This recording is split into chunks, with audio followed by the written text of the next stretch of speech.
सो ये लेक्चर में ना हम लोग टेक ऑफ स्पीड के बारे में बात करेंगे। बेसिकली हम लोग देखेंगे कि टेक ऑफ स्पीड होता क्या है, जिसको हम लोग वी स्पीड्स भी बोलते हैं। तो बहुत सारे ना वी स्पीड्स है, जैसे V M C G, V M C A and so on and so forth, जो कि ये स्क्रीन में दिख रहा है। एक एक स्पीड को ना हम लोग इंडिविजुअली इन डिटेल समझेंगे कि क्या होता है, कैसे होता है, इसका इम्पोर्टेंस क्या है, अगर ये स्पीड को क्रॉस कर दिया हमने तो क्या हो सकता है, और अगर इनके डेफिनेशन के बीच में कोई वर्ड आएगा जो कि थोड़ा डिफिकल्ट होगा समझने में, वो भी समझेंगे। और हम लोग ये भी एक चीज़ देखेंगे कि आपको पता है indicated air speed, calibrated air speed, equivalent air speed, true air speed, सारे स्पीड है, तो इनमें अंतर क्या होता है। ठीक है, तो इसको भी हम यहीं पे देख लेंगे। बहुत इंपॉर्टेंट वीडियो है ये, जनरल नाव का सीरीज़ है और परफॉर्मेंस के मैंने 2 वीडियो ऑलरेडी डाल दिए। तो अब यहीं से चालू करते हैं। सबसे पहले तो सबसे पहले जो मेरा स्पीड है ना, वो है मेरा वी एम सी जी। अच्छा, वी एम सी जी अगर मैं बात करूं तो इसको हम लोग बोलते हैं मिनिमम कंट्रोलेबल स्पीड। ठीक है, और ये होता है कहाँ पे, ऑन ग्राउंड। अब देखो ये है क्या, सबसे पहले वो समझते हैं। तो ये हम बोलते हैं ऐसा स्पीड जिस पे आप एयरक्राफ्ट को कंट्रोल कर सकते हो ग्राउंड पे, सिर्फ रडर यूज करके। कब, जब आपका एक इंजन फेल हो जाए टेक ऑफ करते समय, ठीक है, और अदर इंजन से आपको फुल पावर मिले। तो जो अभी मैं बोला उसको लिख देता हूँ। So minimum speed at which aircraft can be controllable on ground using rudder। अब रडर क्या है आपको पता होना चाहिए। ठीक है, रडर टेल पे लगा हुआ होता है ना। ये टेल है ना, तो रडर लगा हुआ होता है यहाँ पे। ठीक है, रडर आपको हेल्प करता है यॉ करने में, यॉ मतलब साइड मूवमेंट में। ठीक है, और यहाँ पे हम रडर यूज़ करेंगे और हम लोग नोज व्हील नहीं यूज़ करेंगे। याद रखना, नोज व्हील यूज़ नहीं करेंगे। क्या है नोज व्हील वो भी समझते हैं। ठीक है, नोज व्हील स्टेयरिंग हम यूज़ नहीं करेंगे। कब, आफ्टर वन इंजन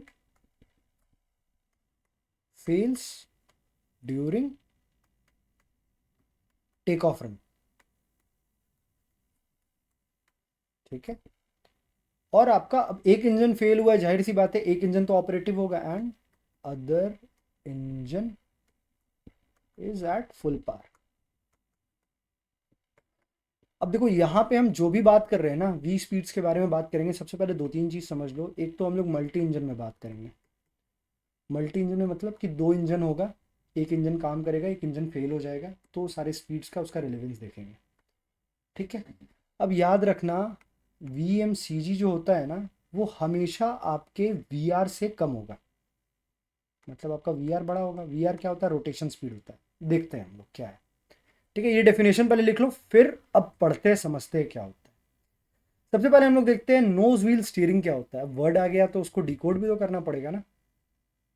तो नोज व्हील स्टीयरिंग क्या है, नोज व्हील स्टीयरिंग क्या होता है।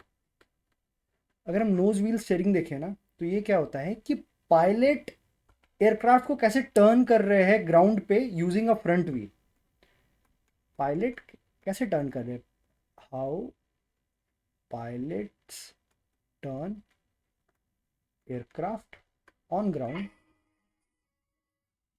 On ground using the front wheel. Okay, अगर मैं आपको एग्जाम्पल के तौर पे सुनाऊँ ना, तो ऐसे समझो कि आप अपना कार के फ्रंट व्हील को यूज़ करते हो ना टर्न करने के लिए। अगर समझो फोर व्हील ड्राइव नहीं है, आपके चारों चक्के नहीं घूमते। ठीक है, जस्ट टू व्हील ड्राइव है, तो आप अपने कार स्टेयरिंग जो आपका होता है कार का, उसको जब आप घुमाते हो तो आपके आगे के जो चक्के होते हैं कार के, वो घूमते हैं ना। तो वही होता है नोज व्हील स्टेयरिंग। ठीक है, और हम वी एम सी जी में नोज व्हील स्टेयरिंग यूज़ नहीं करते।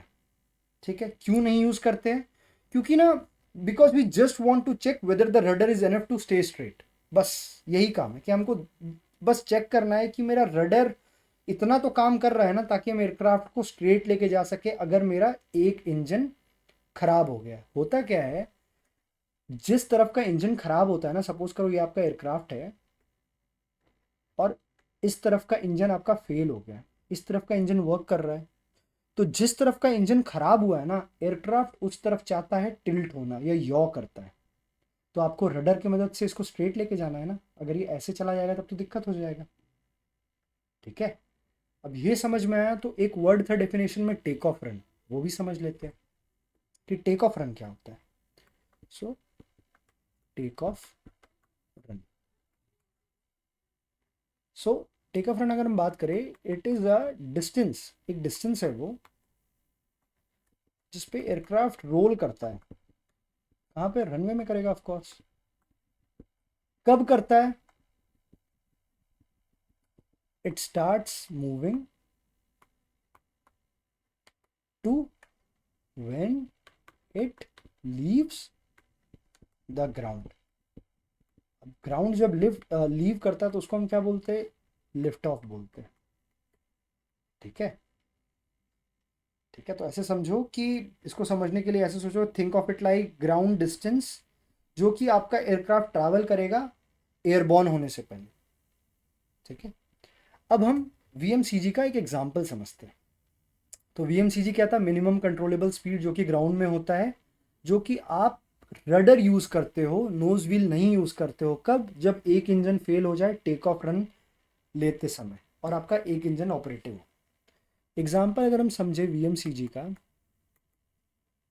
वीएमसीजी, तो सपोज करो मैं सेंटेंस पहले लिखता हूँ, यू आर टेकिंग ऑफ, आप टेक ऑफ कर रहे हो इन अ ट्विन इंजन।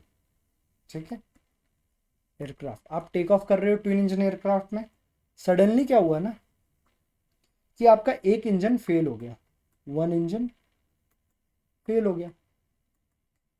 ठीक है, अब वन इंजन फेल हुआ बट आप स्टिल स्पीड अप कर रहे हो रनवे पे, क्योंकि एक इंजन तो ऑपरेटिव है, वन इंजन ऑपरेटिव। और आप कर क्या रहे हो? आप still speeding up on a runway. ठीक है, क्यों? क्योंकि आपका एक इंजन स्टिल ऑपरेटिव है, तो आप रनवे पे जा रहे हो। अब होता क्या है ना, now if you are going too slow, अगर आप समझो स्लो करते हो तो रडर के पास इतना एयर फ्लो है नहीं कि वो यॉ को काउंटर कर सके। अभी मैं आपको बताया कि जिस तरफ इंजन आपका फेल हुआ है उस तरफ यॉ ज़्यादा करेगा। अगर आप स्लो करोगे तो रडर पे तो इतना, रडर जो आपका है उसमें इतना एयर फ्लो है नहीं कि वो यॉ को काउंटर कर सके। ठीक है, बट अगर आप वीएमसीजी या उसके अबव में रहोगे ना तो रडर के पास उतना एयर फ्लो आ जाएगा कि वो ना जो यॉ हो रहा है ना उसको काउंटर कर सके और आपका एयरक्राफ्ट स्ट्रेट रनवे पे ले जा सके। ठीक है, समझ में आया? यॉ का मतलब आपको मैंने बताया ना, ये एयरक्राफ्ट है तो ये जो ऐसे ऐसे करता है ना एयरक्राफ्ट, उसको हम यॉ बोलते हैं। ओके, और यॉ कौन करवाता है? रडर।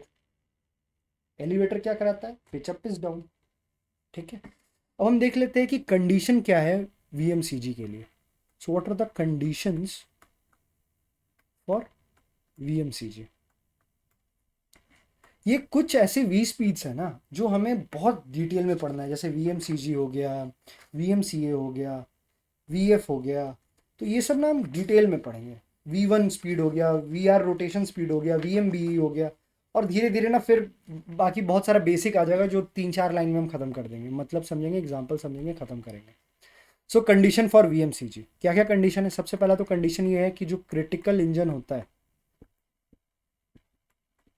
ठीक है, critical engine fails suddenly eight और अबव वीएमसीजी। ठीक है, बताता हूँ क्रिटिकल इंजन क्या होता है। क्रिटिकल इंजन और लाइव इंजन के बीच में भी हम डिफरेंस समझ लेते हैं, अगर किन्हीं को नहीं पता है घबराने की बात नहीं है। हाँ, बहुत गंदा। हाँ, live engine is at full take off thrust पे, या फिर पावर पे भी हम कह सकते हैं। ठीक है, तो ये दोनों कंडीशन है कि आपका क्रिटिकल इंजन फेल कर गया सडनली, किस स्पीड पे? जिस स्पीड पे VMCG होता है उस पे या उससे ज़्यादा पे, ठीक है। और ये जो लाइव इंजन है, मतलब एक इंजन जो खराब हुआ उसको हम क्रिटिकल इंजन बोलेंगे, और जो इंजन मेरा अभी काम कर रहा है उसको हम लाइव इंजन बोलते हैं, ठीक है।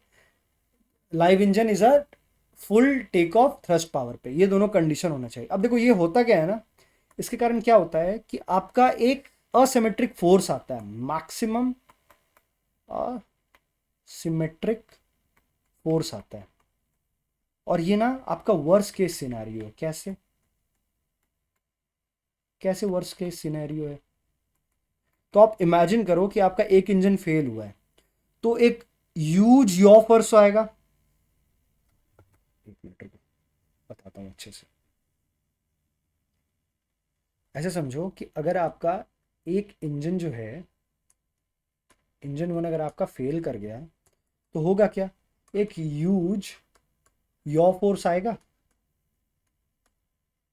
ठीक है, जिसके कारण क्या होगा, वो ट्विस्ट करेगा एयरक्राफ्ट को एक साइड में, twisting of aircraft at one side कहाँ पे ट्विस्ट करता है? जहां पे इंजन आपका जो फेल हुआ है, ठीक है।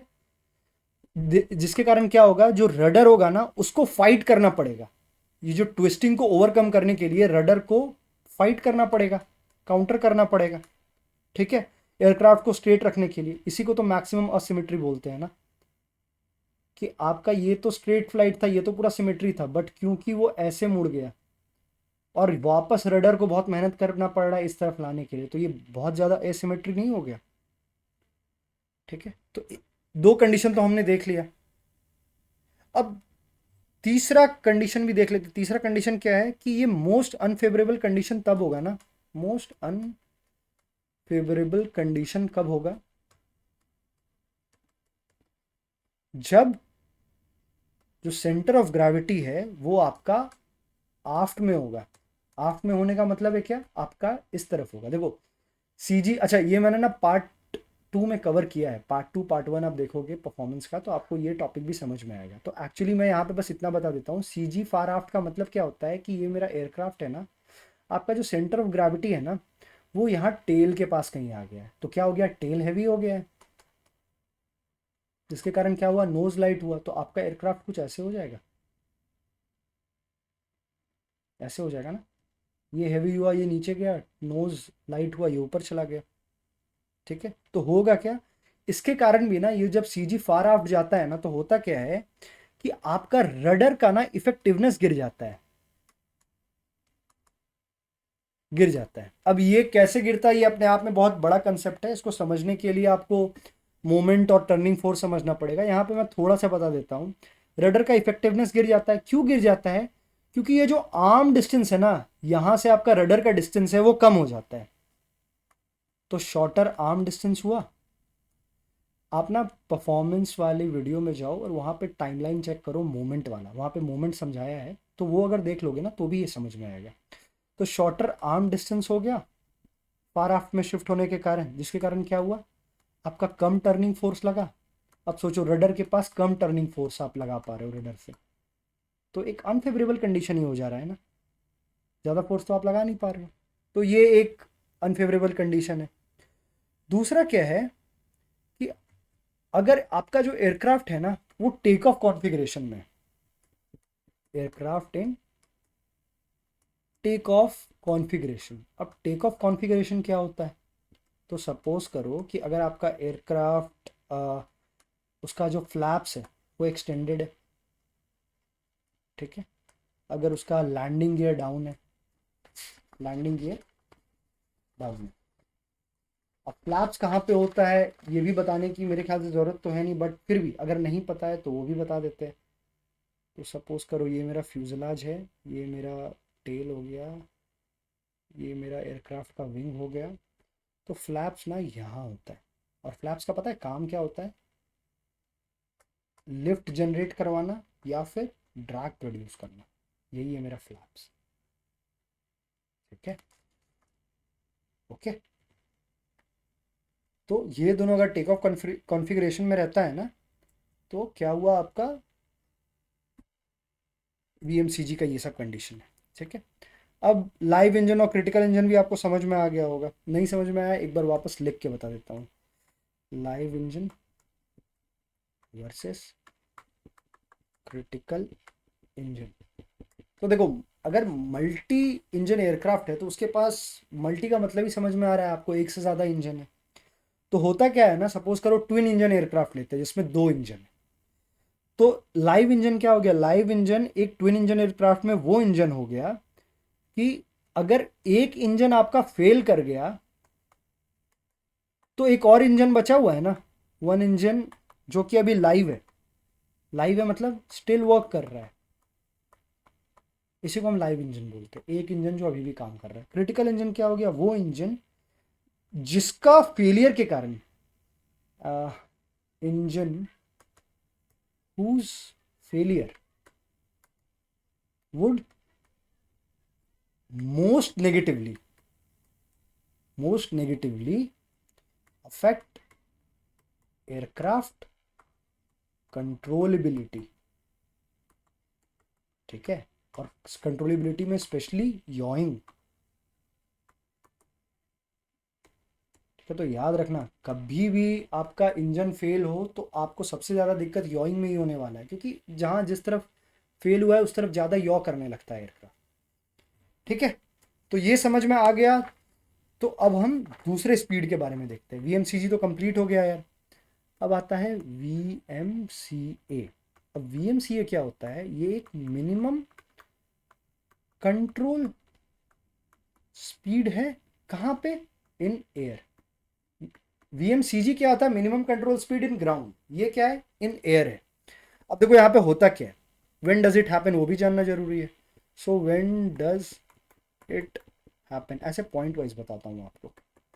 कब होता है, इन एयर होता है जब आपका एयरक्राफ्ट लिफ्ट ऑफ कर जाए। ठीक है, यहाँ पे भी हम जो नोज व्हील स्टेयरिंग है वो यूज नहीं करते, तो नोज व्हील स्टेयरिंग यूज नहीं करते हैं। ठीक है, हम कंट्रोल के लिए क्या यूज करते हैं, रडर यूज करते हैं। वीएमसीजी पे तो हम रडर यूज कर रहे थे सिर्फ, यहाँ पे हम रडर के साथ क्या यूज करते हैं, एलेरॉन्स यूज करते हैं। ठीक है, एलेरॉन्स कहाँ होता है, विंग्स में ही लगा हुआ होता है, और ये हेल्प क्या करता है, रोल करने में हेल्प करता है। ठीक है, और ये एलेरॉन यहाँ पे कंट्रोल में क्या मदद करेगा, ये मदद करता है, तो रोल करता है, तो रोल करने से क्या होगा, आप अपना हेडिंग मेंटेन कर सकते हो। हेडिंग क्या होता है, हेडिंग होता है जहां पे आपका नोज पॉइंट कर रहा है, जो डायरेक्शन में नोज पॉइंट कर रहा है। फॉर एग्जांपल अगर मैं बोलूं कि एयरक्राफ्ट इस डायरेक्शन में जा रहा है, तो एयरक्राफ्ट का नोज देखो कहाँ पे है, 270 डिग्री पे है। कैसे 270 डिग्री पे है, तो एक गोला लो, सॉरी, एक गोला लो, उसको चार पार्ट में डिवाइड करो। This is 0 degree, this is 90 degree, 90 degree plus 90 degree 180 degree, 180 degree plus 90 degree 270 degree. देखो एयरक्राफ्ट का नोज किस तरफ है, 270 डिग्री पे है। ठीक है, तो एलेरॉन यहाँ पे जो कंट्रोल है वो आपका रहेगा रडर और एलेरॉन। एलेरॉन क्या चीज़ में हेल्प करेगा, आपका हेडिंग मेंटेन करने में हेल्प करेगा, और किस चीज़ में हेल्प करेगा, बैंक करने में, बैंकिंग, मोड़ने में। ठीक है, अब ऐसे समझो कि ठीक है, वीएमसी में, तो वीएमसीए में आप समझ रहे हो कि अगर आपका एक एयरक्राफ्ट का एक इंजन फेल कर जाए तो जो मिनिमम कंट्रोलेबल स्पीड आपको एयर में मिलेगा उसको हम वीएमसीए बोलते हैं, एक इंजन फेल कर जाए तो। पर अगर आप वीएमसीए से बिलो फ्लाई कर रहे हैं स्पीड से तो क्या होता है, so what if aircraft is flying below VMCA, if aircraft is flying below VMCA, तो क्या होता है, तो देखो होगा क्या, सबसे पहले आप अपना हेडिंग मेंटेन नहीं कर पाओगे, हेडिंग मेंटेन नहीं हो पाएगा। ठीक है, जिसके कारण होगा क्या, कि अनकंट्रोलेबल रोल होने लगेगा, अनकंट्रोलेबल रोल होगा। ठीक है, इसका मतलब क्या हुआ, इसका मतलब ये हुआ कि आप ना एयरक्राफ्ट को रोक ही नहीं पाएंगे यॉ करने से या टर्न करने से। You can not stop aircraft from yawing, that is turning and aircraft can roll and loses control. यही हुआ। इसीलिए जो आपका वीएमसीए होता है ना, जो आपका वीएमसीए होता है वो हमेशा आपका वीएमसीजी से ज़्यादा होना चाहिए। याद रखना, जो आपका वीएमसीए होगा वो हमेशा वीएमसीजी से ज़्यादा होगा। वीएमसीजी आपका ग्राउंड, अब जाहिर सी बात है आप जब ग्राउंड पे ऑपरेट कर रहे हो और जब हवा में हो तो हवा में तो आपको ज़्यादा ही रखना पड़ेगा ना। कम रखोगे तब तो नीचे आ जाएगा ना, आपको तो और ज़्यादा ही चाहिए उससे। ठीक है। तो ये वीएमसीए हम बोलेंगे क्या डेफिनेशन से, अगर हम समझ गए इसका काम वाम तो अब हम डेफिनेशन लिखते हैं कि क्या है वीएमसीए।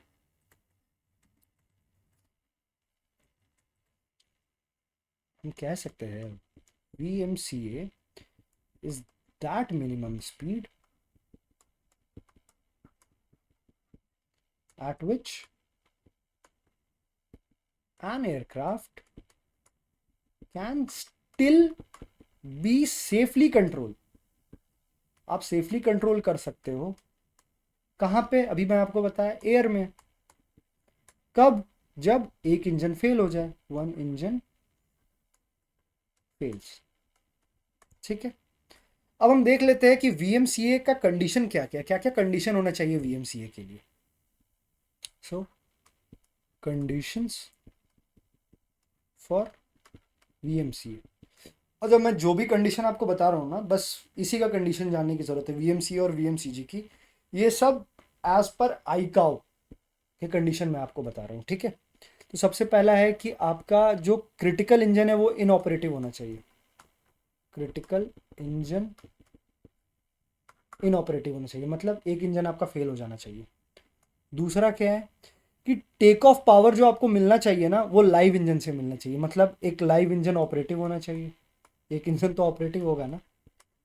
ठीक है। तीसरा क्या हो गया, मोस्ट अनफेवरेबल कब होगा ये, जब आपका सीजी आफ्ट में चला जाएगा, वही जो अभी आपको समझाया था। क्यों? क्योंकि रडर अनइफेक्टिव हो जाएगा, मोमेंट आर्म छोटा हो गया तो लेस टर्निंग फोर्स मिला आपको। ठीक है। चौथा कब, जब आपका गियर ऊपर है, लैंडिंग गियर आपका ऊपर है और आपका जो फ्लैप्स है वो टेक ऑफ पोजिशन में है। अच्छा, गियर भी तो आपका ऊपर कब होता है, टेक ऑफ पोजिशन में ही होता है ना। ठीक है, ये हो गया। पांचवा क्या हो गया कि रडर आपका फुल्ली डिफ्लेक्टेड है, यानी कोई ट्रिमिंग हो नहीं रहा है, रडर फुल्ली डिफ्लेक्टेड। इसका मतलब नो ट्रिमिंग। यही हुआ ना। और आपका जो बैंक एंगल होगा ना वो ना 5 डिग्री से ज्यादा नहीं होना चाहिए, not more than 5 degree, not more than 5 degree. ठीक है। अब बात आता है यार कि इतना स्मॉल एंगल हमने क्यों लिया है। तो देखो, ये स्मॉल एंगल लेने का भी ना, ये बैंक एंगल ये चूज करने का फायदा है कि सबसे पहले क्या होता है कि आपका जो साइड स्लिप होता है वो रिड्यूस हो जाता है, रिड्यूस साइड स्लिप। ठीक है। दूसरा क्या होता है, रडर का जो रिक्वायरमेंट है ना, देखो रडर की जरूरत पड़ेगी बट रडर का जो मैक्सिमम रिक्वायरमेंट है ना वो कम हो जाता है। ज्यादा बैंक एंगल रहेगा तो रडर को ज्यादा मेहनत करना पड़ेगा। और हमने देखा कि आफ्ट पोजीशन के कारण शॉर्ट जो आर्म डिस्टेंस है वो छोटा हो गया, तो टर्निंग फोर्स कम मिल रहा है, तो रडर का हमें काफ़ी यूज़ करना पड़ रहा है। बट बैंक एंगल अगर 5 डिग्री से कम है तो रडर का हमें यूज़ करना पड़ेगा बट कम करना पड़ेगा। ठीक है, रडर का यूज़ कम करना पड़ेगा। और तीसरा क्या होता है, इंप्रूव्स एरोडायनामिक बैलेंस। 5 डिग्री से अगर आप कम रखते हो ना बैंक एंगल, या 5 डिग्री रखते हो तो ये इंप्रूव करता है आपके एरोडायनामिक बैलेंस को। Got that? समझ में आया? ठीक है, ये तो समझ में आ गया होगा। अब एक चीज़ और देख लेते हैं। अच्छा, स्पीड में ना मेरे को याद आया कि कुछ लोग को ना बड़ा कन्फ्यूजन होता है कि इंडिकेटेड एयर स्पीड आपने सुना है, कैलिब्रेटेड एयर स्पीड सुना है, इक्विवेलेंट एयर स्पीड सुना है, ट्रू एयर स्पीड सुना है। अरे भाई, सब तो स्पीड ही है, तो सब में अंतर क्या हो गया? तो अगर आपने मेरा इंस्ट्रूमेंट नेविगेशन का वीडियो देखा है तो उसमें मैंने बताया है, बट सिंस यहाँ पे स्पीड पढ़ रहा है तो एक बार पढ़ देते हैं, बहुत लंबा चीज़ नहीं है। तो एक ना निमोनिक से याद कर लो, एक ट्रिक आपको बता रहा हूँ याद करने के लिए। ट्रिक है आपका आइस टी। आइस टी, ठीक है। तो सबसे पहले आपका इंडिकेटेड एयर स्पीड आता है। इंडिकेटेड एयर स्पीड क्या होता है? स्पीड जो कि आप अपने कॉकपिट के एयर स्पीड इंडिकेटर पे देखते हो, ठीक है। और ये एयर इंडिकेटेड एयर स्पीड आता कहाँ से एएसआई में? ये आपका आता है पिटोट स्टैटिक सिस्टम से, सिस्टम या वेंट्स, ठीक है। होता क्या है ना, अगर मैं आपको बताऊं तो एयरक्राफ्ट में ना एक पिटोट ट्यूब लगा हुआ होता है नीचे में, और साइड में एक स्टैटिक वेंट लगा हुआ होता है। तो यहाँ से ना आपका डायनामिक प्रेशर आता है, डायनामिक हवा आता है, और यहाँ से आपका स्टैटिक हवा आता है, ठीक है। तो इसके मदद से ही अंदर में कैप्सूल वैप्सूल का लफड़ा रहता है, इसके मदद से ही काम होता है, ठीक है। तो इंडिकेटेड एयर स्पीड क्या हो गया? ऐसा स्पीड जो आपके एयर स्पीड इंडिकेटर में आपको दिखता है, इसमें कोई करेक्शन लगा नहीं है अभी तक। अब देखो कैलिब्रेटेड एयर स्पीड क्या हो गया? आइस, आई खत्म हुआ, अब सी चालू हुआ। कैलिब्रेटेड एयर स्पीड क्या हो गया? अगर आप इंडिकेटेड एयर स्पीड में करेक्शन कर दे, क्या इंस्ट्रूमेंट एरर या फिर पोजीशन एरर। अब यार इंस्ट्रूमेंट एरर पोजीशन एरर के लिए आपको इंस्ट्रूमेंट नेविगेशन का वीडियो प्लेलिस्ट में चेक करना ही पड़ेगा, बट समझ लो बस कि अगर आपने I S indicated air speed में ये दोनों करेक्शन डाल दिए तो आपको कैलिब्रेटेड एयर स्पीड मिल गया। फिर इक्विवेलेंट एयर स्पीड क्या हुआ? अब देखो सी के बाद ई आया, आइस। अगर आपने कैलिब्रेटेड एयर स्पीड में प्लस माइनस मतलब करेक्शन कर दिया कंप्रेसिबिलिटी एरर का, कंप्रेसिबिलिटी एरर का, तो आपको क्या मिला? आपको इक्विवेलेंट एयर स्पीड मिला। अब क्या आया? ई के बाद क्या था? टी था। टी से हमारा क्या था? टैस होता है। सो अब अगर आपने इक्विवेलेंट एयर स्पीड में करेक्शन कर दिया, क्या? Air density error. Air density error basically क्या होता है? आपका ऑल्टीट्यूड का जो एरर होता है और टेम्परेचर का एरर होता है, उसी को बोलते हैं। तो अगर आपने ये ठीक कर दिया ना तो आपको ट्रू एयर स्पीड मिल जाएगा, ठीक है। तो ये था। तो अब कोई पूछे अंतर क्या है, तो इतना तो पता होना ही चाहिए कि करेक्शन लग रहा है सब में। बस मेरा इंडिकेटेड एयर स्पीड में कोई करेक्शन नहीं लग रहा है, बाकी सब में मेरा करेक्शन लग रहा है, ठीक है। तो अब ये समझ में आया, तो हम लोग आगे देखते हैं कि आगे और कौन कौन सी वी स्पीड्स है। तो अब हम देख रहे हैं वी ई एफ। ये कौन सा स्पीड है? सो it is engine failure speed. ये ना एक अज्यूम्ड स्पीड होता है, अज्यूम करते हैं। तेरे डेफिनेशन देखते हैं। स्पीड एट विच, ऐसा स्पीड एयरक्राफ्ट का जिसमें एक इंजन फेल हो गया। हम ये अज्यूम कर रहे हैं कि एक इंजन ना फेल हो गया। अज्यूम टू फेल, फेल होना ही है। कब? During take off. अब बात आता है यार हम लोग ये अज्यूम क्यों कर रहे हैं? तो अज्यूम क्यों करते हैं हम लोग? For performance calculation. Performance calculation. अब बात आता है ये परफॉर्मेंस कैलकुलेशन क्या पायलट करेगा? नहीं यार, ये हमारे लिए है ही नहीं, ये है मैन्युफैक्चरर के लिए। मैन्युफैक्चर जो एयरक्राफ्ट के मैन्युफैक्चरर है, या फिर जो एमआरओ फैसिलिटी आपके टेस्टिंग कर रहे हैं एयरक्राफ्ट को, उनके लिए होता है ये। ऑपरेशनल पर्पस के लिए है ही नहीं, ध्यान रखना। अब ये जो आपका वी एफ है ना, ये आपको कुछ कैलकुलेशन में हेल्प करता है। It helps in calculating. क्या क्या कैलकुलेट में हेल्प करता है? तो आपको हेल्प करेगा कैलकुलेट करने में क्या? एक्सेलरेट स्टॉप डिस्टेंस, ठीक है, या फिर एक्सेलरेट गो डिस्टेंस। अब ये एक्चुअली चीज़ ना बड़ा लंबा पढ़ने का है, ये टोडा टोरा हम पढ़ेंगे तो उसको समझेंगे। नेक्स्ट लेक्चर मोस्ट प्रोबेबली वही होगा। बट ये होता है कि अगर मैं सिंपल आपको शब्दों में बताऊं तो इट इज़ कि aircraft can safely continue or abort take off after one engine fail. कि भाई कितना डिस्टेंस है एयरक्राफ्ट को, अगर रुकना है, स्टॉप होना है, चल रहा है एयरक्राफ्ट, उसको रुकना है, तो क्या बढ़िया डिस्टेंस होना चाहिए? कितने डिस्टेंस में एयरक्राफ्ट रुक जाएगा अगर एक इंजन फेल हो गया, ठीक है, या चला जाएगा, जो भी है। आगे देखिए थोड़ा सा क्या है इसके बारे में और बात हो रहा है। और अगर हम बात करते हैं इसके बारे में, तो ऐसे समझो, एक चीज़ देख लो कि जो इंजन फेलियर हम अज्यूम कर रहे हैं ना, engine failure is assumed to occur at or after VF. ठीक है, तो वीएफ के समय या वीएफ के बाद हम अज्यूम कर रहे हैं, but before V one. V one आपका डिसीजन स्पीड है। अब हम लोग जो पढ़ेंगे वो डिसीजन स्पीड ही पढ़ेंगे।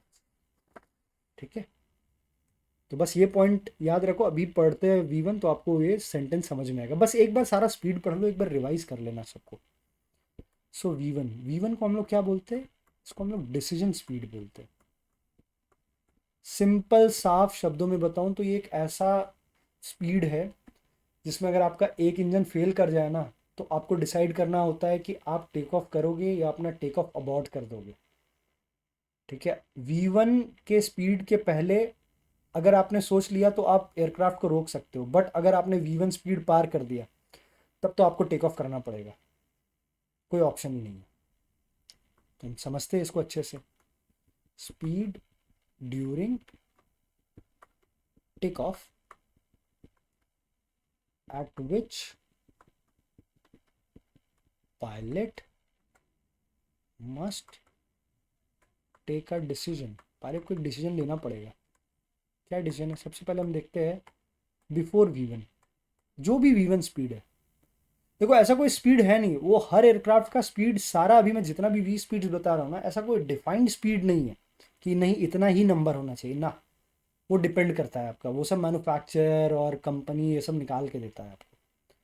तो बिफोर वी वन, अगर वी वन के पहले क्या होगा, तो देखो वी वन, अगर वी वन स्पीड के पहले अगर कुछ गड़बड़ हो गया ना, इफ समथिंग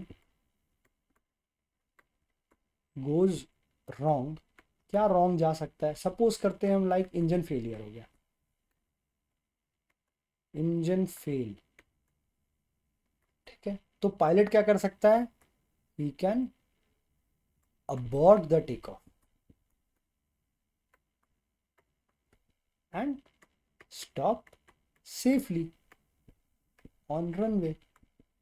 कर सकता है ना वी वन के पहले। दूसरा केस देख लेते हैं, आफ्टर वी वन। अब देखो, अगर आपने ये स्पीड क्रॉस कर दिया और अगर ऐसा कुछ लफड़ा हुआ, if something goes wrong like engine failure, तो फिर क्या होगा? You are committed to take off, आपको करना ही पड़ेगा। Committed to take off. ठीक है, इवन अगर आपका एक इंजन फेल हो चुका है, आपको करना ही पड़ेगा, मतलब एक इंजन काम कर रहा है तो भी करना पड़ेगा। ठीक है, ताकि, क्योंकि आप ऑलरेडी बहुत लेट हो चुके हो सेफली स्टॉप करने के लिए अपने एयरक्राफ्ट को, क्योंकि सफिशिएंट डिस्टेंस ही अवेलेबल नहीं है। समझ रहे हो? तो अब बात करते हैं कि ये जो वी वन का कैलकुलेशन है, जो V one speed, decision speed हम कैलकुलेट करते हैं, ये किस बेसिस पे करते हैं? तो अगर हम देखें ना, कैलकुलेटेड बेस्ड ऑन व्हाट, तो it is calculated based on number one runway length, अभी मैंने आपको बताया रनवे लेंथ। दूसरा एयरक्राफ्ट का वेट। तीसरा इंजन का परफॉर्मेंस। ये सब के बेसिस पे ही करेंगे ना। अब समझो आपका एक बहुत बड़ा रनवे है, तो आपका वी वन स्पीड, आपको टाइम ज़्यादा मिल गया ना सोचने के लिए अबॉर्ट करना है या नहीं करना। आपको स्पीड वैसा ही मिल गया, उसके हिसाब से मिल गया ज़्यादा कम। एयरक्राफ्ट का वेट के हिसाब से भी डिपेंड होगा, इंजन का परफॉर्मेंस के हिसाब से भी डिपेंड होगा। इसमें एक क्या बोलते हैं उसको, हाँ, ये नोट कर लो, ये ना एक रिलेशन है कि जो वी एम सी जी होता है ना, वो कम होता है किससे? वी एफ से। और ये भी कम होता है किससे? वी वन से। ये तो ग्राउंड का है, ये तो engine assumed engine failure speed है, ये तो आपका डिसीजन स्पीड है।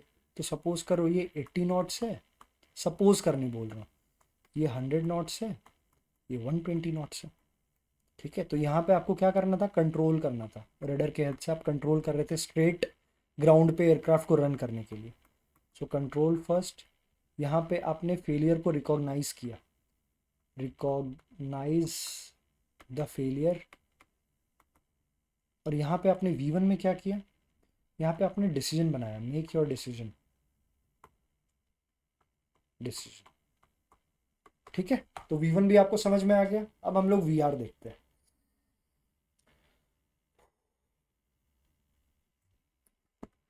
VR, VR का मतलब क्या हो गया, रोटेशन स्पीड, रोटेशन स्पीड। अब ये भाई साहब कौन सा स्पीड है, तो speed at which pilot begins to lift, क्या एयरक्राफ्ट, नहीं, lift the nose during take off, roll to start climb. ठीक है, सेल्फ एक्सप्लेनेटरी है, समझाने की कुछ ज़रूरत ही नहीं है इसमें। मतलब क्या है वो समझाने की ज़रूरत नहीं है। अब हम देखते हैं कि देखो, speed at which pilot begins to lift the nose, सिर्फ अभी नोज ही लिफ्ट हो रहा है। अभी क्या था, सबसे पहले हमने पढ़ा कि ग्राउंड पे था। ठीक है, फिर एक डिसीजन स्पीड पे हम आए। उसके बाद क्या है कि हल्का सा एयरक्राफ्ट नोज उसका लिफ्ट करना चालू किया है। ठीक है, ताकि वो टेक ऑफ रोल हो सके। अब बात करते हैं कि ये स्पेसिफिक रोटेशन स्पीड की ज़रूरत क्या है, why do we need a specific rotation speed. ये भी तो सोचने वाली बात है ना कि, एक मिनट, ये रोटेशन स्पीड की ज़रूरत क्या है हमें। देखो, ज़रूरत इसलिए है क्योंकि, बिकॉज, एक दो चीज़ समझना कि इस स्पीड से कम में ना, हो सकता है कि देयर में not be enough air flow over the wings and elevator कि वो सेफली लिफ्ट ऑफ कर पाए। बिलो दिस स्पीड, सब तो हवा का ही खेल हो रहा है ना, देयर में not be enough air flow, कहाँ पे, विंग्स में, एलिवेटर में, टू सेफली लिफ्ट ऑफ। अब एलिवेटर कहाँ होता है, ये भी टेल में लगा होता है, इसका काम क्या होता है, पिच अप पिच डाउन करना। ठीक है, हॉरिजॉन्टल स्टेबलाइजर। ओके, अब दूसरा, पहला पॉइंट तो हमने ये समझ लिया क्यों ज़रूरी है, दूसरा क्यों ज़रूरी है। देखो, अगर तुम बहुत जल्दी रोटेट कर जाओगे ना, तो स्टॉल रिस्क भी होता है। So if you rotate early, early नहीं, टू अर्ली लिखते हैं, तो फिर क्या हो सकता है, स्टॉल रिस्क भी है। तो अगर हमें रोटेशन स्पीड एक बढ़िया पता चल जाएगा तो ये रिस्क से हम ओवरकम कर जाएंगे ना, हम पहले रोटेट करेंगे ही नहीं, हम उस स्पीड में ही रोटेट करेंगे। ठीक है, अगर हम रोटेट कर देते हैं suppose too late, too late कहना ज़्यादा सही होगा। ठीक है, तो क्या होगा, हम रनवे ओवररन कर देंगे। ओवररन क्या होता है कि समझो अगर शॉर्ट रनवे है तो हम तो रनवे पार चले गए ना, ओवररन कर दिए। ये मेरा रनवे था, ये मेरा स्टॉपवे था, हम तो यहाँ तक आ गए ना। तो एक रोटेशन स्पीड अगर सही पता होता तो लेट हम होते ही नहीं ना रोटेट करने के लिए। समझ रहे हो। अब हम लोग देखते हैं कि वीआर में एक्चुअली होता क्या है, कैसे वीआर काम करता है। देखो, व्हाट हैपेंस एट वीआर, कैसे काम करता है। तो क्या होता है कि सबसे पहले यू पुल बैक जेंटली, आप जेंटली पुल बैक करते हो, खींचते हो, मतलब किसको खींचते हो, कंट्रोल कॉलम को ही खींचोगे।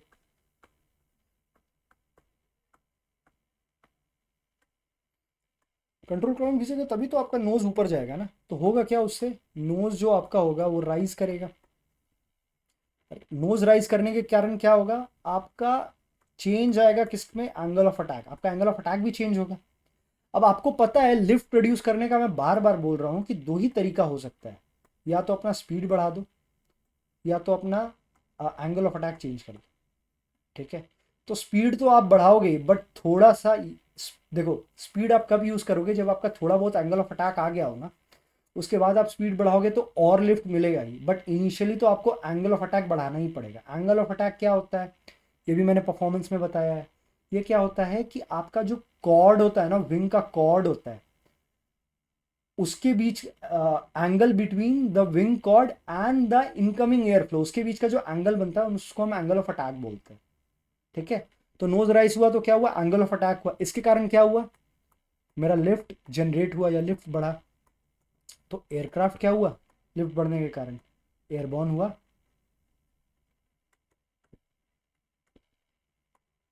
आफ्टर दैट, तो वीआर में एक्चुअली पूरा पूरी एयरबॉर्न हुआ नहीं है, बस अभी नोज ही लिफ्ट ऑफ हुआ है। पीछे का सब तो भाई अभी भी धरती पे ही है, डाउन टू अर्थ है, जमीन से जुड़ा हुआ एयरक्राफ्ट है। ठीक है, अब वीआर किस पे बेस्ड है, बेस्ड ऑन व्हाट, वो देख लेते। तो सबसे पहले किस पे बेस्ड है, एयरक्राफ्ट के वेट पे। भारी रहेगा तो उठाने के लिए ज़्यादा स्पीड चाहिए ना आपको, रनवे के लेंथ पे। ठीक है, स्लोप पे भी डिपेंड है। अगर समझो कि ऐसा कोई स्लोप मिल जाए और यहाँ पे रनवे थोड़ा सा सपोज करो ऐसे स्लोप है रनवे का, तो यहाँ पे उठाना थोड़ा इजी नहीं हो जाएगा। तो स्लोप पे भी डिपेंडेंट हो गया। और किस पे डिपेंड हो सकता है, और हाँ, विंड पे, वहाँ का विंड क्या है, वहाँ का टेम्परेचर क्या है, क्योंकि एयर डेंसिटी पे भी सब काम होता है। साथ ही में आपका एयरक्राफ्ट का कॉन्फ़िगरेशन क्या है, मतलब क्या है आपका फ्लैप्स, जैसे अभी मैं आपको बताना कि फ्लैप्स का काम भी होता है लिफ्ट जनरेट कराना, ड्रैग भी देता है लिफ्ट भी देता है। तो अगर आपका फ्लैप्स उस हिसाब से कॉन्फ़िगर्ड है तो भी हो जाएगा काम। ठीक है, एक रिलेशन याद रख लेना, ये जो आपका वी आर होता है ना, वो बड़ा होता है 1.05 times into V M C A. ठीक है, वी एम सी ए क्या था अभी मैं आपको पीछे बताता कि minimum control speed in air. तो वी आर क्या होता है, इससे ज़्यादा होगा। ठीक है, ये समझ में आ गया हो तो वी एम बी ई देख लेते हैं। वी एम बी ई, ये भाई साहब क्या हो गए, ये हो गए maximum brake energy level. Level क्या बोलेंगे, स्पीड बोल रहे। ठीक है, मैक्सिमम ब्रेक एनर्जी स्पीड। तो ये क्या हो गया, maximum speed from which aircraft can safely abort. Abort मतलब तो पता है ना, अबॉर्ट टेक ऑफ, मतलब टेक ऑफ रोक दिया, अबॉर्ट कर दिया, कैंसिल कर दिया टेक ऑफ। क्या यूज करके, यूजिंग ब्रेक्स ओनली। देखो, रिवर्स थ्रस्ट यूज करके, फ्लैप्स यूज करके आप ड्रैग बढ़ा सकते हो। ठीक है, उससे भी स्पीड कम होता है, बट वीएमबी में हम क्या कर रहे हैं, खाली ब्रेक का ही यूज कर रहे हैं। ठीक है, ब्रेक का यूज हम करेंगे, बट ब्रेक में हम क्या होना चाहिए, without causing brakes to overheat or get damaged. PMAGD, तो ये वो स्पीड है जहाँ पे हम ब्रेक का यूज़ तो कर रहे हैं अबॉर्ट करने के लिए, टेक ऑफ को कैंसिल करने के लिए, बट ब्रेक में ना ओवरहीट और डैमेज नहीं होना चाहिए। इससे फ़ायदा क्या होता है ना, इससे मेरे को एक आइडिया मिल जाता है कि यार देख, अगर इससे ज़्यादा स्पीड में हम रोके ना, अबॉर्ट किए ना टेक ऑफ को, तो मेरा फट सकता है, मतलब टायर फट सकता है। ठीक है, अब ऐसे सोचो आप, एक सोच के थोड़ा सा ना पिक्टोरियल बनाते हैं। पिक्टोरियल क्या मतलब, सेंटेंस ही लिखते हैं, आप खुद इमेजिन करते जाना कि हम लोग ना टेक ऑफ करने वाले हैं। ठीक है, हुआ क्या, समथिंग वेंट रॉन्ग। अब कुछ भी हो सकता है, कुछ इमरजेंसी हो सकता है, कि थ्री इडियट वाला आपने केस देखा है ना, वहाँ पे जो फरहान होता है वो एक्टिंग करता है, कोई भी केस हो गया, इंजन फेल हो गया, वो हो गया, या कुछ भी हो गया। सो समथिंग वेंट रॉन्ग, कब, बिफोर V1। अब देखो V1 के बाद तो कमिटेड ही है, हम हमें टेक ऑफ करना ही पड़ेगा, ऑप्शन ही नहीं है। बट V1 के पहले तो हम रोक सकते हैं ना एयरक्राफ्ट को। ठीक है, अबॉर्ट कर सकते हैं इजिली। तो कुछ हुआ V1 स्पीड के पहले, तो यहाँ पे होगा क्या कि हमें रिजेक्ट करना पड़ेगा टेक ऑफ को, टेक ऑफ। ठीक है, मानता है कि नहीं? अब यहाँ पे हुआ क्या कि एट हाई स्पीड, अगर आपका स्पीड ज़्यादा है, एयरक्राफ्ट अगर रोकते हो आप, स्टॉपिंग एयरक्राफ्ट जनरेट करेगा a lot of kinetic energy.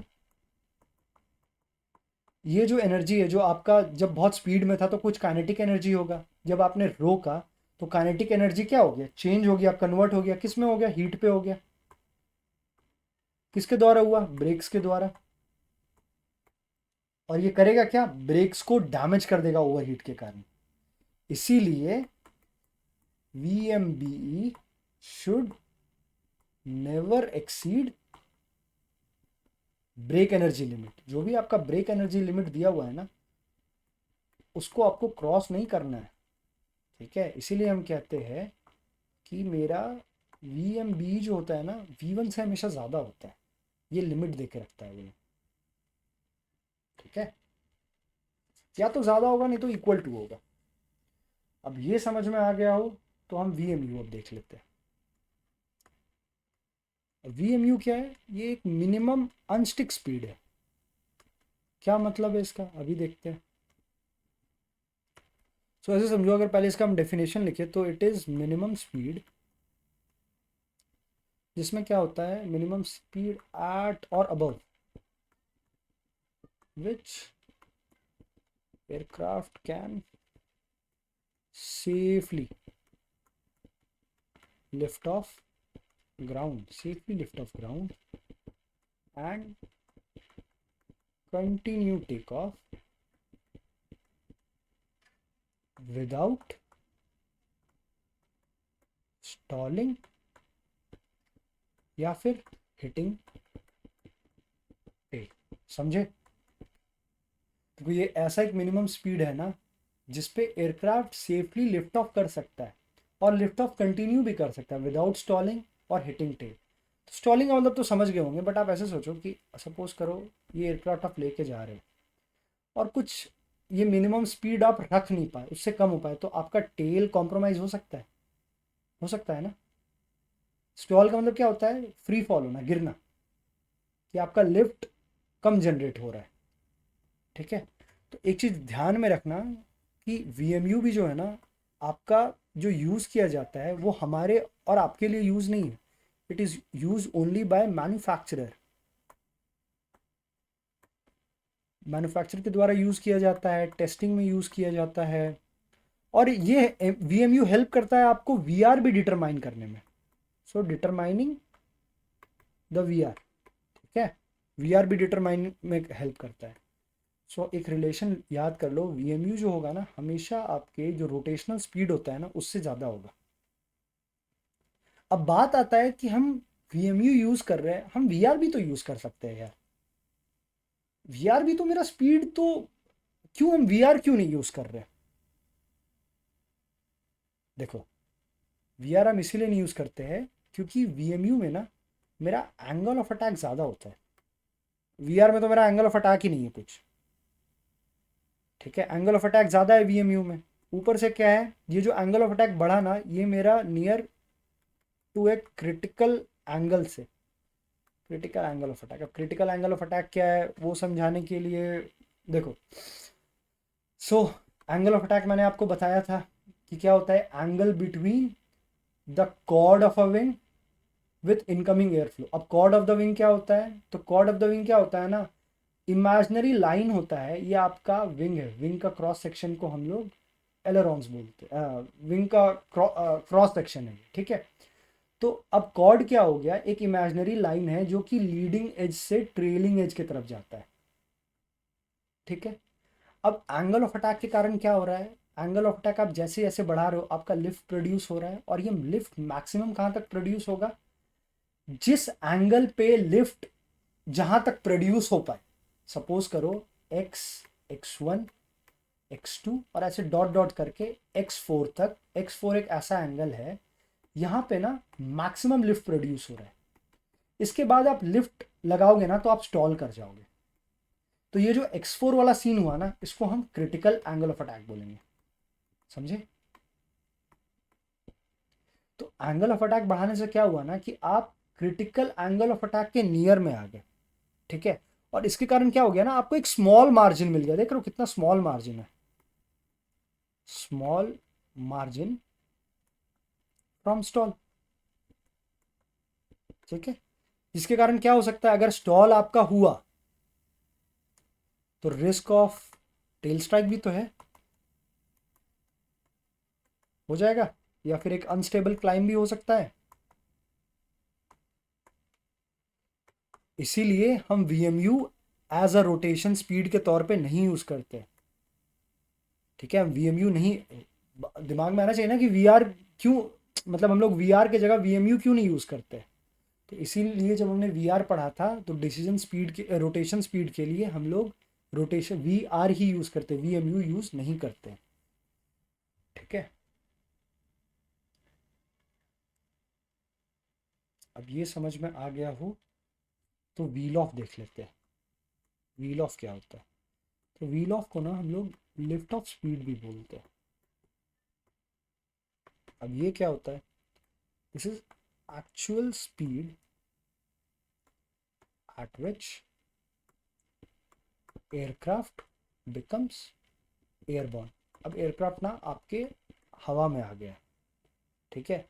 मतलब क्या हो गया कि जब आपका व्हील जो है ना वो ग्राउंड को छोड़ चुका है, after take off, during take off, when wheel leaves the ground during take off, कह सकते हैं, ठीक है। मतलब एक चीज़ और हम कह सकते हैं कि ये एक ऐसा स्पीड है जिसमें आपका जो लिफ्ट होता है ना वो ओवरकम कर देता है आपके वेट को। अब देखो मैं बताया था ना कि 4 फंडामेंटल फोर्स लगते हैं हमारे एयरक्राफ्ट में, ये तो थ्रस्ट था, ये ड्रैग था, ये लिफ्ट था, और लिफ्ट के अपोजिट क्या था, वेट था। तो आप लिफ्ट कब करोगे, जब आप वेट को ओवरकम करते जाओगे। तो लिफ्ट ऑफ हो गया मतलब आपका एयरक्राफ्ट हवा में आ गया, मतलब क्या, वेट को ओवरकम कर लिया गया, ठीक है। अब इसका इंपॉर्टेंस क्या है वो भी समझ लो, इंपॉर्टेंस क्या है। इंपॉर्टेंस है सबसे पहले तो ये ऑब्स्टेकल क्लियरेंस कैलकुलेशन में यूज होता है, ऑब्स्टेकल क्लियरेंस कैलकुलेशन में। अब ऑब्स्टेकल क्लियरेंस कैलकुलेशन क्या समझाऊँ आपको, मतलब ऑब्स्टेकल मतलब कुछ भी ऑब्स्टेकल हो सकता है, कोई टावर हो सकता है, कोई पहाड़ हो सकता है, कोई बिल्डिंग हो सकता है, कोई ट्री हो सकता है, कोई भी ऑब्स्टेकल क्लियरेंस में ये हेल्प करता है, ठीक है। कितना स्पीड होना चाहिए कि आप ऑब्स्टेकल क्लियर कर लो, ठीक है। साथ में ये डिटरमाइन करने में हेल्प करता है आपका टेक ऑफ रन को, helps in determining take off run, समझ गए। अब एक रिलेशन याद कर लो, जो व्हील ऑफ आपका होता है ना वो बड़ा होता है आपके VR से, और जो व्हील ऑफ आपका होगा साथ में ये बड़ा होगा किससे, VMU से भी, हाँ VMU से भी बड़ा होगा, ठीक है। एक चीज़ और ध्यान में रखना, ये जो आपका व्हील ऑफ है ना वो हेल्प करता है डिटरमाइन करने में, ऐसे नहीं, खाली में समझाते, एक ही बार में समझा देंगे इसको। देखो जो आपका व्हील ऑफ होता है ना, बात आता है वो डिटरमाइन कैसे किया जाता है। तो ये डिटरमाइन होता है thrust to weight ratio, thrust to weight ratio. अब ये कैसे होता है, ये क्या होता है, तो देखो थ्रस्ट टू वेट रेशियो क्या हो गया कि आपका जितना टोटल थ्रस्ट है डिवाइडेड बाय टोटल वेट कर देंगे,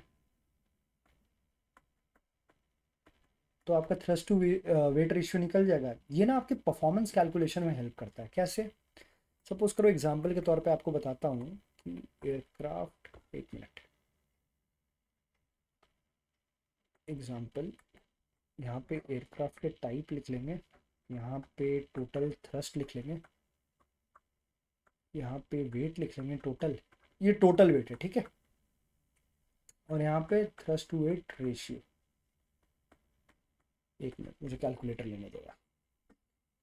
सपोज करो आपका एक एयरक्राफ्ट ए है, एक एयरक्राफ्ट बी है, एक का टोटल थ्रस्ट हम लोग 80,000 LBS ले लेते हैं, एक का हम लोग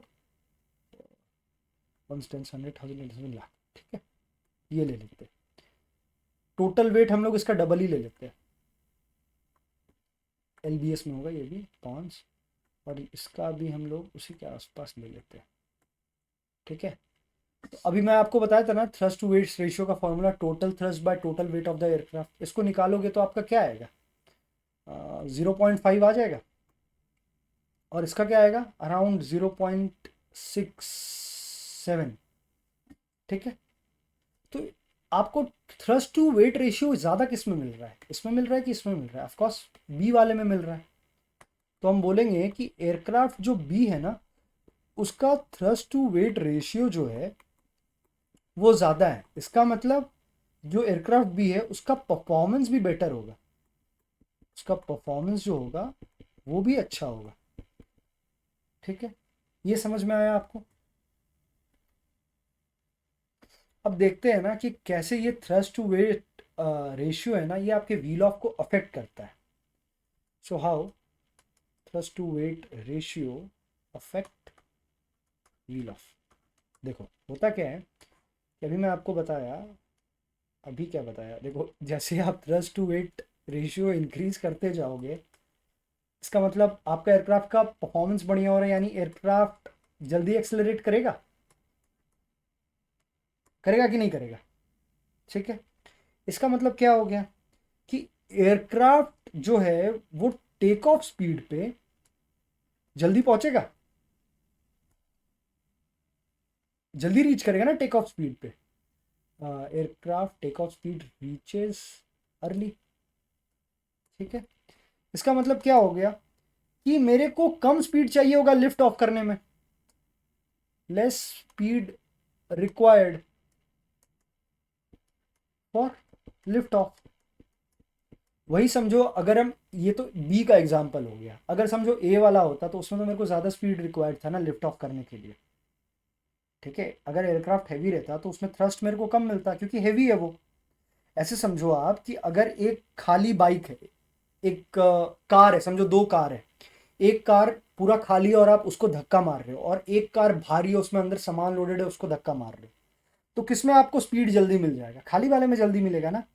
हैवी वाले में क्या होगा, क्योंकि वो थ्रस्ट कम जनरेट कर रहा है, तो आपको लिफ्ट जनरेट करने के लिए, एयरक्राफ्ट के केस में लिफ्ट जनरेट करने के लिए ज़्यादा स्पीड की रिक्वायरमेंट है, तो आपका VLOF जो लिफ्ट ऑफ स्पीड है वो भी ज़्यादा रिक्वायर्ड होगा ना।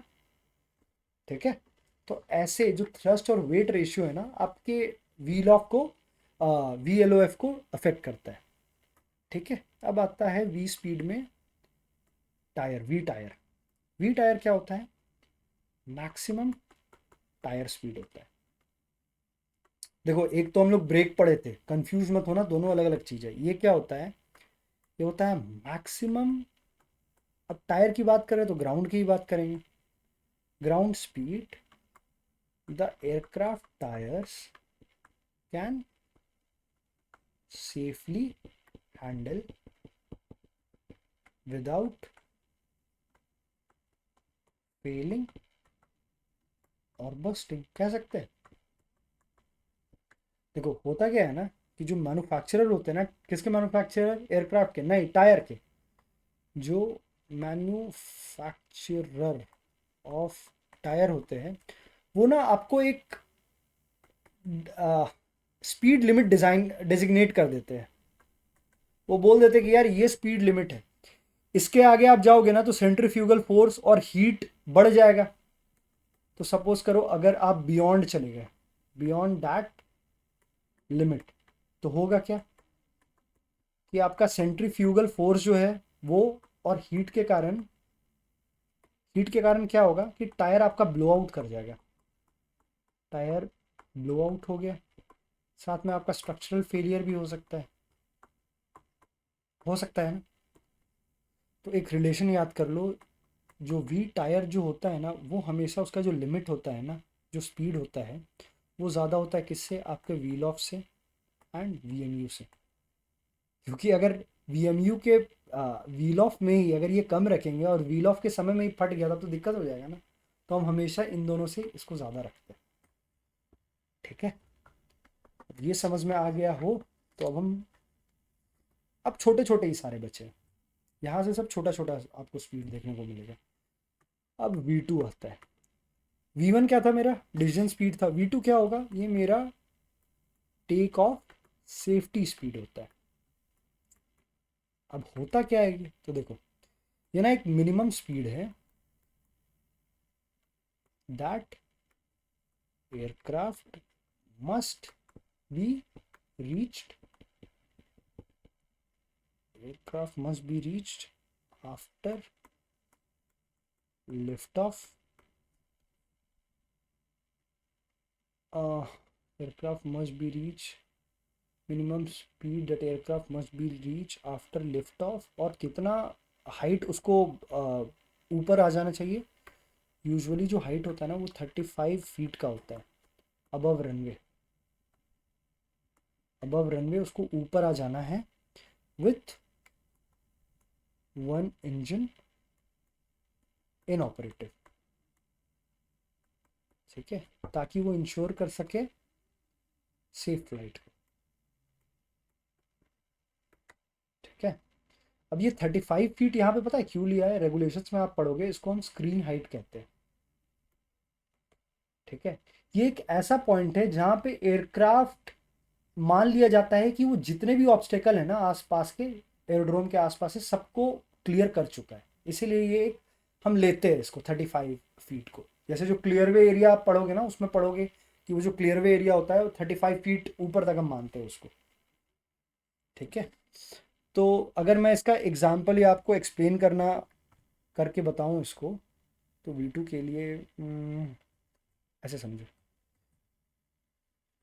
कि सपोज करो, सपोज आपका ना एक इंजन फेल हो चुका है, ठीक है, और उस समय एक इंजन जैसे ही फेल हुआ आपने V1 को ना क्रॉस कर दिया। V1 क्या था, आपका डिसीजन स्पीड था। अब V1 आपने सिंस क्रॉस कर दिया है, यानी डिसीजन स्पीड तो आपने क्रॉस कर दिया, इसका मतलब क्या हो गया कि एयरक्राफ्ट को कंटिन्यू करना पड़ेगा टेक ऑफ, क्योंकि आपने कमिट कर दिया टेक ऑफ, ठीक है। जैसे ही आपने टेक ऑफ कंटिन्यू कर दिया तो आपको 35 फीट का जो हाइट है उसको भी तो पार करना पड़ेगा ना ऑब्स्टेकल क्लियर करने के लिए।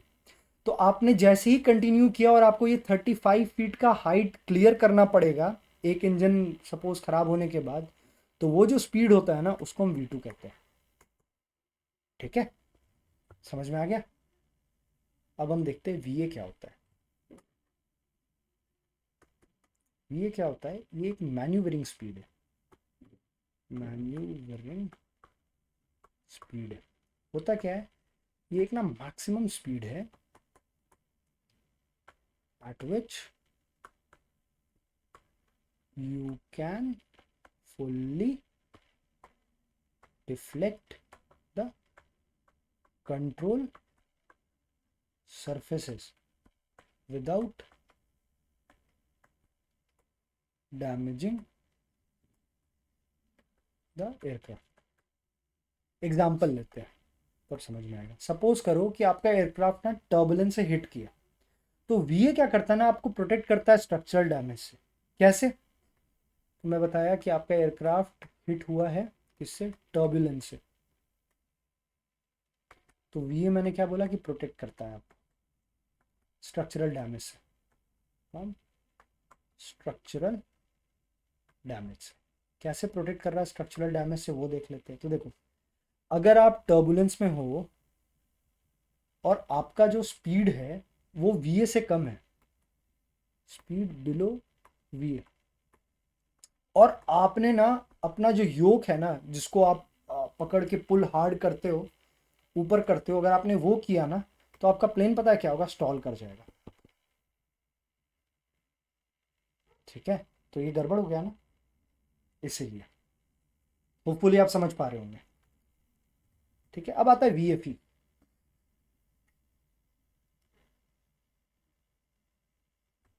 VFE क्या होता है, FE से पता चलता है, याद रखना, maximum speed where flap extended, ठीक है। इसका मतलब क्या हो गया,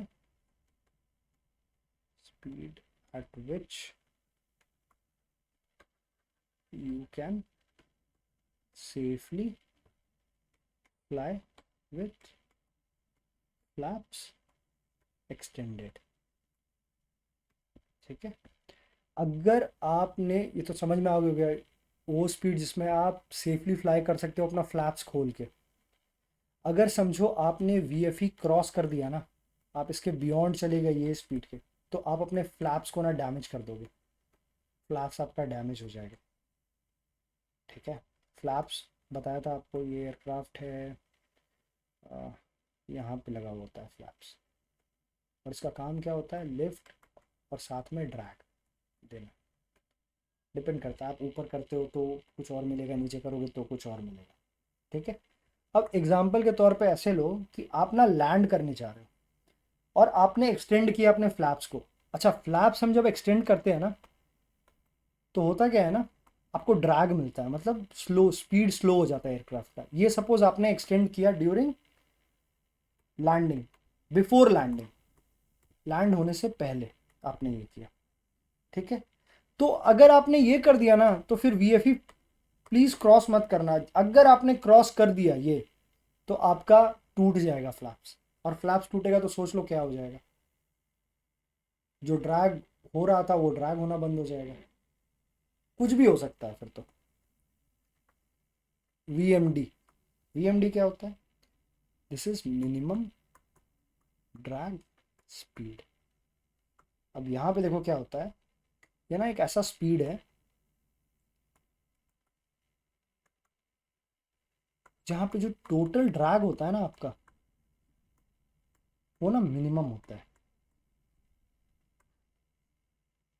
ठीक है, टोटल ड्रैग क्या होता है, टोटल ड्रैग होता है आपका पैरासाइट ड्रैग प्लस आपका इंड्यूस्ड ड्रैग। अब इंड्यूस्ड ड्रैग वो ड्रैग होता है जो कि लिफ्ट के कारण आता है। अब होता क्या है ना, जब आप एंगल ऑफ अटैक अपना बढ़ाते जाते हो, तो एक पॉइंट पे क्या होता है, विंग टिप वोर्टिसेस आने लगते हैं। वो आपको मैं समझाऊँ, तो अभी बेसिक समझा रहा हूँ, फिर इसके बारे में हम लोग एक नेक्स्ट चैप्टर में बात करेंगे। तो होता क्या है, जैसे जैसे आप अपना एंगल ऑफ अटैक बढ़ाते जाते हो, लिफ्ट बढ़ाते जाते हो, तो जो इनकमिंग जो हवा आते रहता है ना, उसके कारण साइड में वोर्टिसेस, विंग टिप पे आपका वोर्टिसेस बनता है। और जब जब ये वोर्टिसेस बनेगा ना, ज़्यादा आप लिफ्ट करोगे तो ज़्यादा हवा टकराएगा, उसके कारण क्या होता है ना, भारी होने लगता है। ठीक है, यहाँ पे भार बढ़ जाता है, जिसके कारण क्या होता है ना, एक ड्रैग आ जाता है। तो इंड्यूस ड्रैग क्या है, लिफ्ट के कारण जो ड्रैग जनरेट हो रहा है।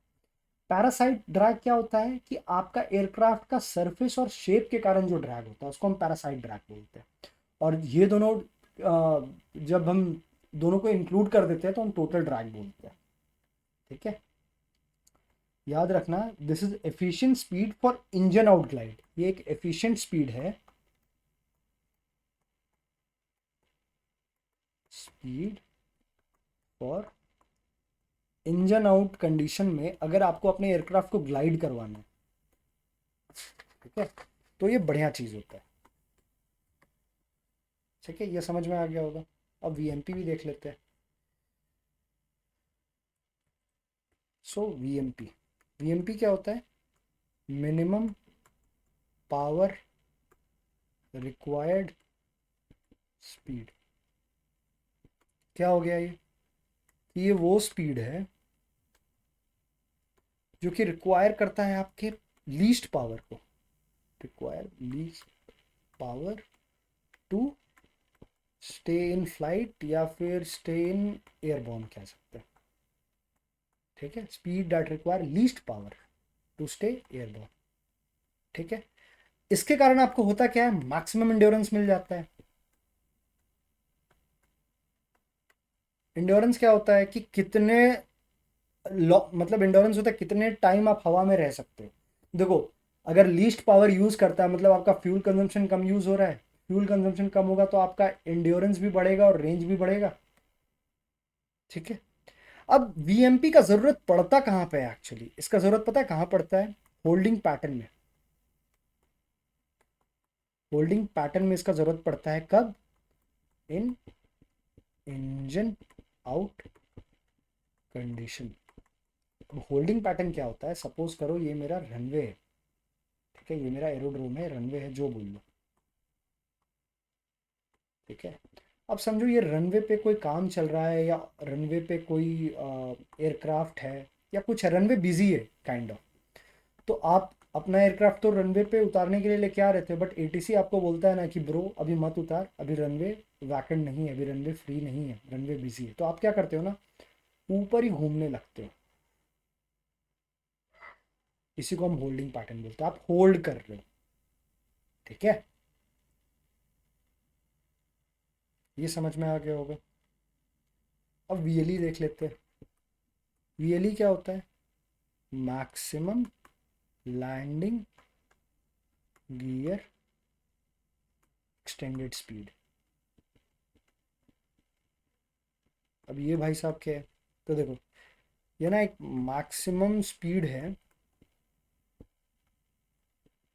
With landing gear down. ओहो, डाउन लिखा हुआ है, ठीक है।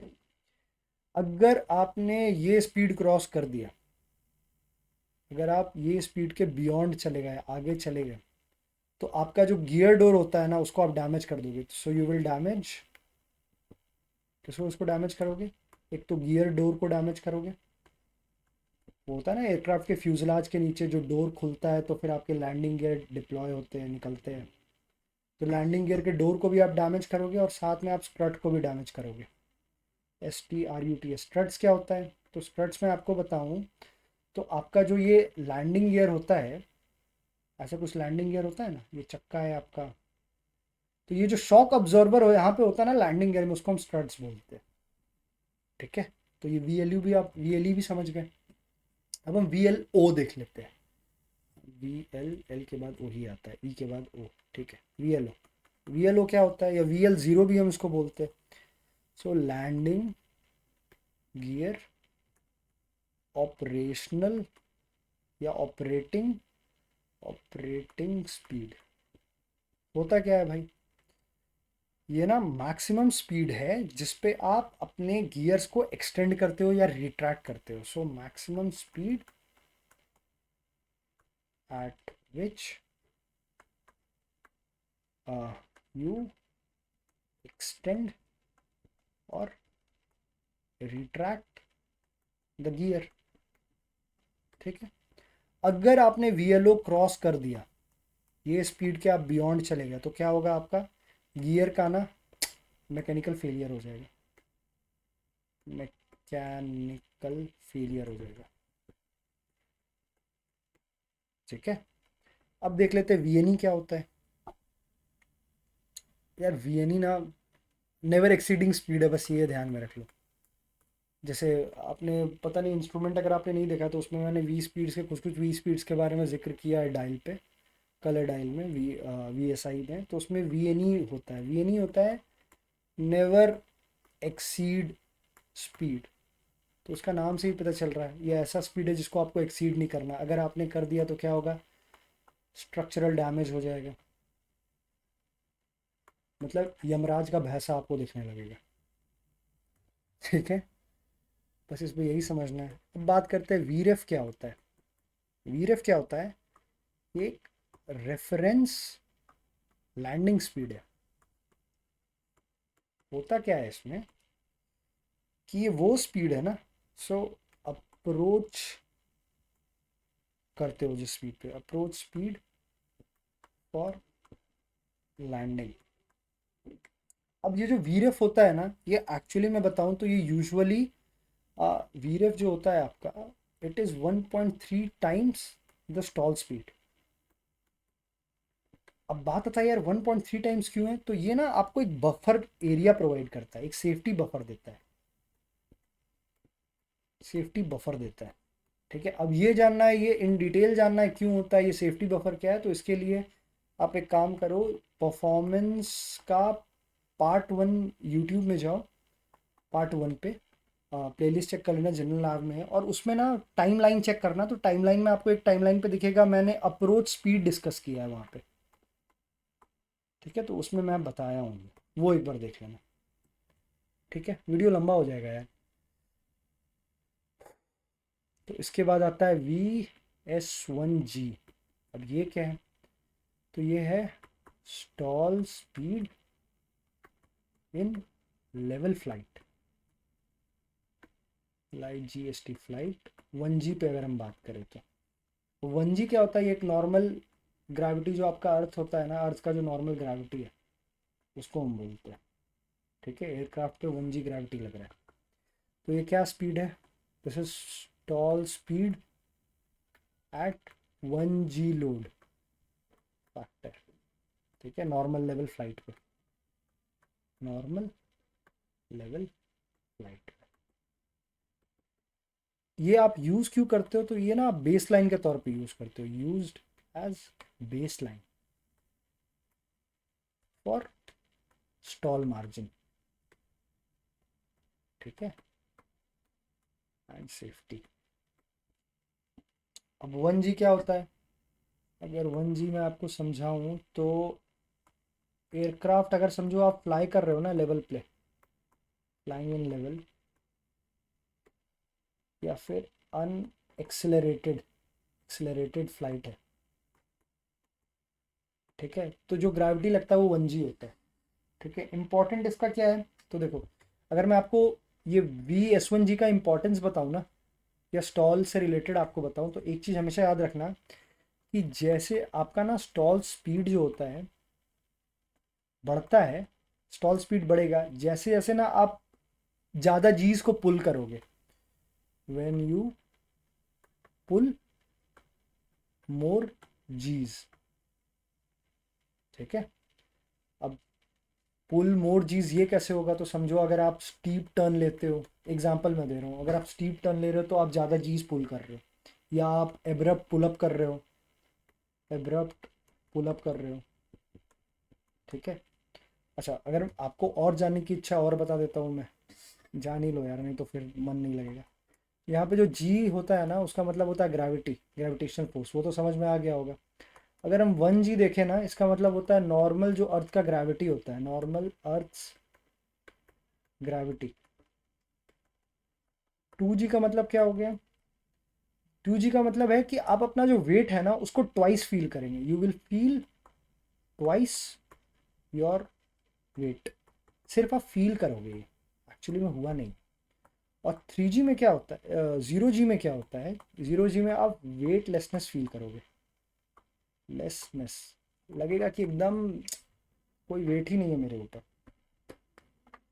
ठीक है, बस बस बस दो और बचा हुआ है। VSO क्या हो गया, VS0 क्या हो गया, so it is stall speed in landing configuration, configuration.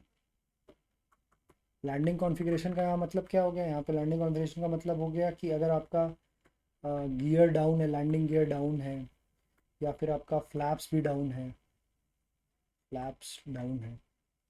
ठीक है, फिर आता है VS1, इसका मतलब क्या हो गया, so stall speed in clean configuration, configuration, दो पार्ट में वीडियो बना लेना चाहिए था, कोई बात नहीं। क्लीन कॉन्फ़िगरेशन का मतलब यहाँ पे क्या होता है कि यहाँ पे आपका गियर जो है वो भी ऊपर है, और जो आपका फ्लैप्स है ना वो भी ऊपर ही है। ठीक है, तो VS1 आपको पता है आइडिया क्या देता है, क्या आइडिया देगा आपको, ये आइडिया देता है मिनिमम सेफ फ्लाइंग स्पीड का टेक ऑफ के बाद। So it gives idea about minimum safe flying speed after take off. Okay, अब बस हो ही गया है। अच्छा, एक VX और VY भी जान ही लो। VX क्या होता है, VY दोनों ही एक साथ समझ लो, कंफ्यूजन नहीं रहेगा। VX क्या होता है, ये लास्ट है, best angle of flying speed. ठीक है, और ये क्या हो जाता है, best rate of climb speed. मतलब समझ में आ रहा है, एक में एंगल की बात हो रही है, एक में रेट की बात हो रही है। इसका मतलब क्या हो गया, मतलब ऐसा स्पीड ना जिसमें हम मैक्सिमम ऑल्टीट्यूड गेन कर सकते हैं ओवर शॉर्टर डिस्टेंस। ठीक है, सो मैक्सिमम ऑल्टीट्यूड हमने गेन किया ओवर शॉर्ट डिस्टेंस पे, उसको हम VX बोलेंगे, वो स्पीड जिस पे हमने ये किया उसको हम VX बोलेंगे। ये यूज़ कहाँ होता है, तो ये ऑब्स्टेकल क्लियरेंस में यूज़ होता है। आप खुद सोचो ना, छोटे से डिस्टेंस पे आप इतना डिस्टेंस, अगर आप ऐसे इतना ऊपर आ गए, इतना डिस्टेंस ही ट्रैवल करके, तो सोचो आपका एंगल क्या होगा, कि आप बढ़िया एंगल पे आप फ्लाई कर रहे होंगे। ठीक है, ध्यान में रखना, क्रिटिकल एंगल अगर क्रॉस हो गया ना तो डूब भी जाओगे।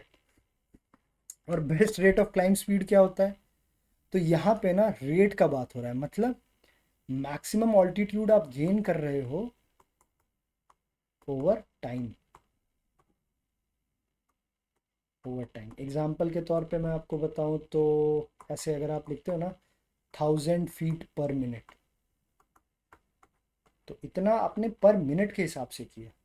यहाँ पे आपने क्या किया, 1000 फीट पर 100 मीटर, सपोज करो 100 मीटर तो ज़्यादा ही हो गया, 900 मीटर। ठीक है। अच्छा, वी वाई का इंपॉर्टेंस कहाँ पे आता है, तो वी वाई का इंपॉर्टेंस आता है ना वी एक्स के बाद। जैसे आपने ऑब्स्टेकल अपना क्लियर कर लिया, अब आपको वी वाई की ज़रूरत पड़ेगी बेस्ट क्लाइंब के लिए। अगर आपको बेस्ट क्लाइंब ग्रेडियंट चाहिए, बेस्ट क्लाइंब चाहिए, तो आपको इसकी ज़रूरत पड़ेगी। ठीक है, यहाँ पे आपका सारा टेक ऑफ स्पीड खत्म, इससे ज़्यादा टेक ऑफ स्पीड कुछ है ही नहीं, कुछ पढ़ना ही नहीं। ठीक है।